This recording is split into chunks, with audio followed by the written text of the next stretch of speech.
Attention all 2017 and up GSX-R1000R owners.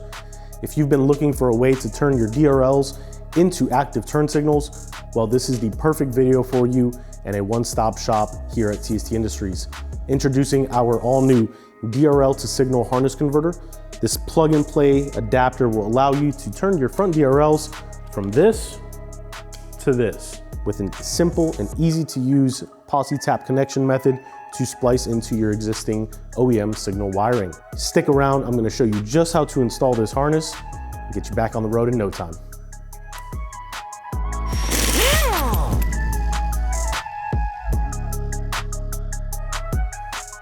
All right, so to begin this, we need to first remove some outer hardware from these fairings. We're gonna start at this lower bolt right next to the engine case cover. This is a 5mm hex bit head. Just gonna go ahead and break that loose and remove it. And if you've decided to stick around, I wanna thank you. Here in the TST garage, we like to film videos showing you how to install aftermarket parts to help instill confidence in you to do it yourself and avoid those dealership fees. Next up, we have two of these same style bolts located on this mid fairing that connect it to the upper fairing. I'm gonna go ahead and remove those. These are a 4mm hex bit head. Now all three of these bolts are shoulder bolts. There's no extra washers included, just a basic shoulder bolt. Now with all of those guys removed, we can go ahead and focus on this inner panel. There are about 6 push pins we need to remove, so let's go ahead and do that now. Now if you've never removed push pins, maybe a little unfamiliar for you, so I will remove one located at the nose, and then I will show you just what we do in order to remove them and then reinstall them. So when they are locked in here, you can see they have a flat feature, but when you look at it from the front, there's actually a center piston of sorts. In order to disengage the locking tab, you want to press down on it. That will cause it to pop through to the other side and allow these tangs to get recessed in, allowing you to remove it. Now, when we go to reinstall it, we want to do the opposite order of operations. So we're actually going to push it through so it's protruding out of the flat face. And then as you insert it, you want to lock it in and make sure it's flat. I'll show that process as we go through that. But for now, let's go ahead and continue removing these push pins. I've got one already, 2, 3, 4, 5. And actually, there's only 5 on this outer face for the inner shroud. And we're focusing on, if you split the bike in half down the center of the headlight, focusing on all the push pins to the right of that if you're looking at the bike. Now with all those push pins removed, you can see that if you are able to grab this inner fairing from the rearmost portion, you can actually begin flexing it out of place, like so. And this side fairing will begin to disengage from its locking features. At that point, we can go ahead and also begin popping the inner shroud out. And then we have 2 more push pins we need to remove. Let's go ahead and reposition. I'm going to show you some hardware we need to remove from this cockpit area, and then we'll be able to begin removing this upper shroud. Now we have 2 Phillips head screws located here and here. We need to go ahead and remove those guys. So grabbing an appropriate screwdriver. Now these are different screws, so please keep that in mind. They are side specific. One is a little bit smaller and does not have a washer. And the other is a little larger and it does have a washer. Now with that hardware removed, we can remove this inner cover here, just like so. Toss it to the side. And lastly, we do have one additional screw. We have one additional screw located back here. It is a push pin fastener again, so be careful when you are removing this one. You definitely don't want to chip your paint or anything of the sort. Same process, push down, and then we will go ahead and pop it out. Now, all the hardware Securing most of these fairings is now removed. However, there are still two inner push pins located behind this fairing that we need to remove. So what I'm going to do is show you how to separate these fairings. I'm going to flex this mid fairing out of the way. I'm going to give you an angle in which you may be able to see where those fasteners are. But once I've removed this panel, I will show you where those fasteners are. It is a very tight location to show on camera, but I think once I show it to you, once everything's removed, you'll get the idea. So first things first, to note, back on this back portion of the side fairing, we do have a friction fastener. For those of you who are unfamiliar with the way those work, this may seem a little stressful, but you just need to pop this guy out. Now, it may feel stressful because you feel like you're fighting forces and you don't want to crack your fairings. It's just a post that goes into a rubber grommet. There's actually two of them, one here and one here. So you pop those out and now you can see that the whole side fairing is virtually free. We can see some wiring back here for the turn signals. And now we can go ahead and focus on removing those last two push pins. Now hopping on over to this side, the two push pins, unfortunately, are located, one is located in an upward position facing right here, and the other is in a forward facing orientation and located just in front of it. So again, I'm going to go ahead and remove this fairing, and then I will show you all where these push pin fasteners are. Using a tool, let's very carefully pop one of them out.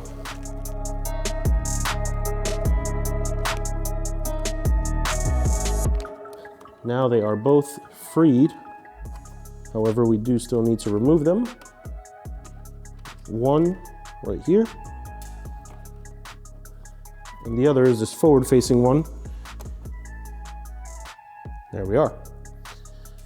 Now, if you are having trouble removing this push pin, have no fears, because this next step will essentially force the push pin out as long as you've disengaged the locking mechanism.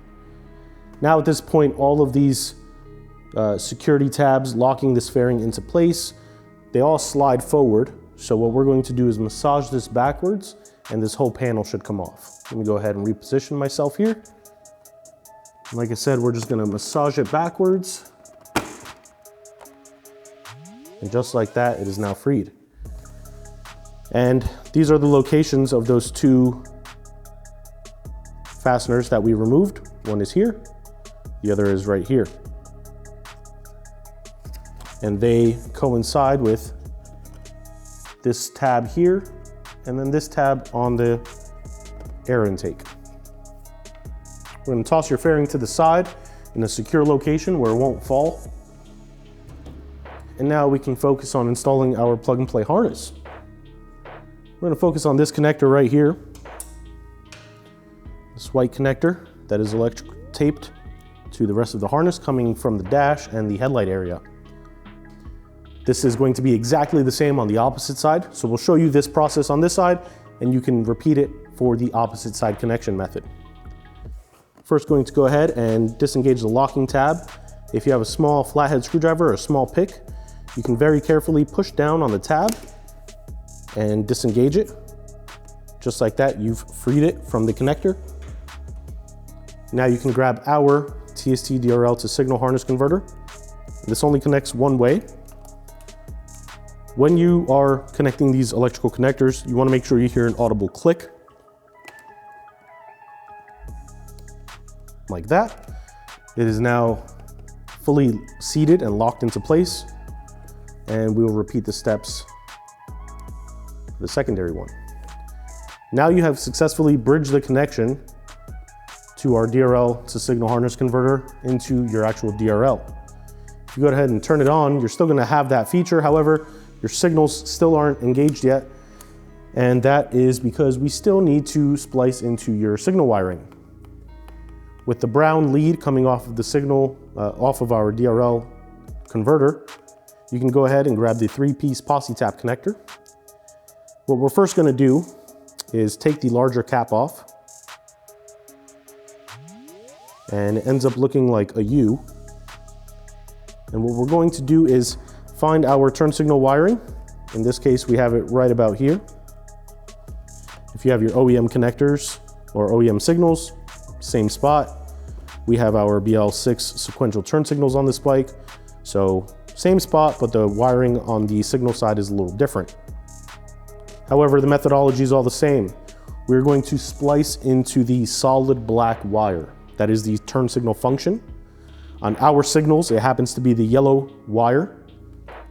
So we're gonna go ahead and seat this U-shaped connector over the wire, like so. Let me go ahead and show this on camera. Get a good look at it. All right.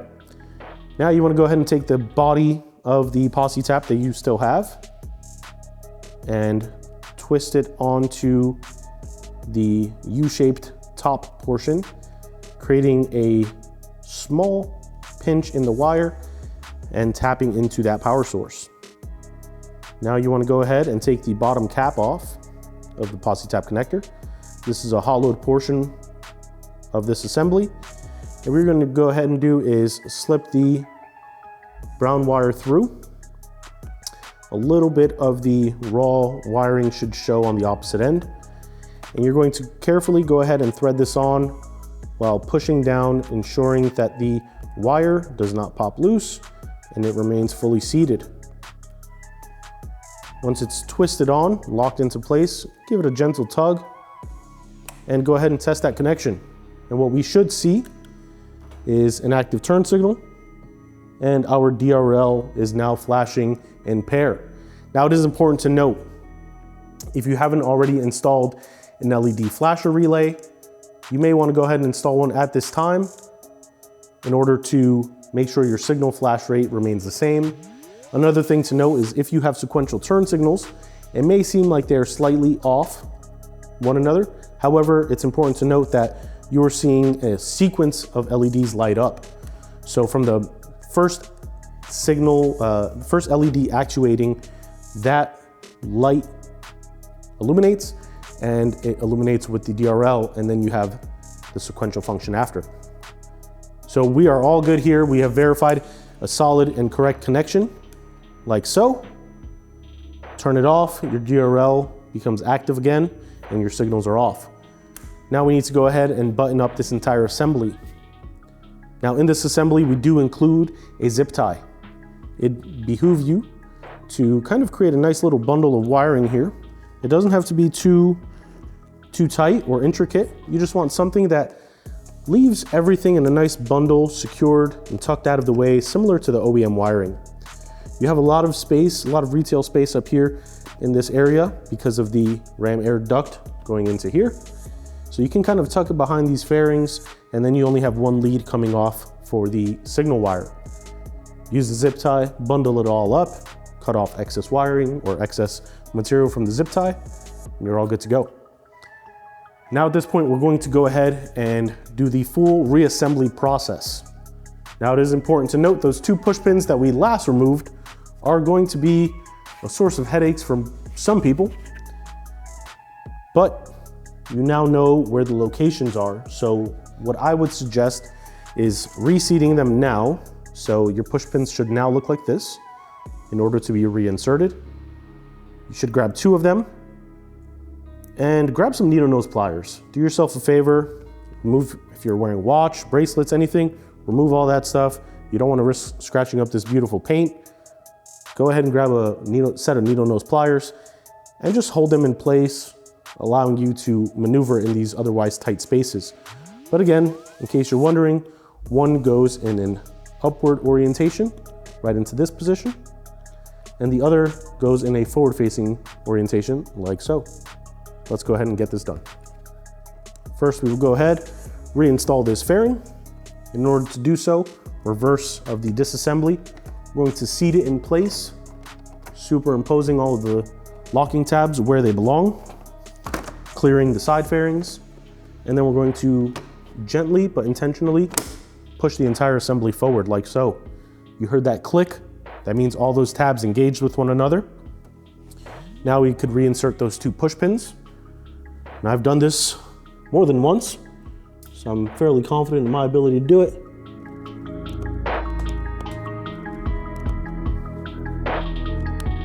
Now this fairing is actually locked into place on the front side. And we can begin mating up the rest of the inner shrouds and inner fairings. If any of these tabs have popped out, you can just go ahead and flex them carefully back into place, allowing all of the tabs and teeth to engage with one another. Now the center or the side fairing needs to get popped into place. So we will go ahead and very carefully, we're going to massage all of these tabs into their channels. They all have a stepped out hook feature, so you kind of just want to do a motion like so, pushing them in and up. And the last step is this friction fastener back here. While gripping your bike so it doesn't tip over, you just want to very gently but intentionally push that in, engaging all of those tabs. So you have one here and you have another one here. Now these are all seated as they should be. We still need to engage this inner shroud. We have a small gap here. That is because of the inner shroud not being seated. So let's go ahead and do that now. You should hear some clicks. As long as you hear those clicks, that means they all have engaged. And we will begin the process of reinstalling all of our push pins.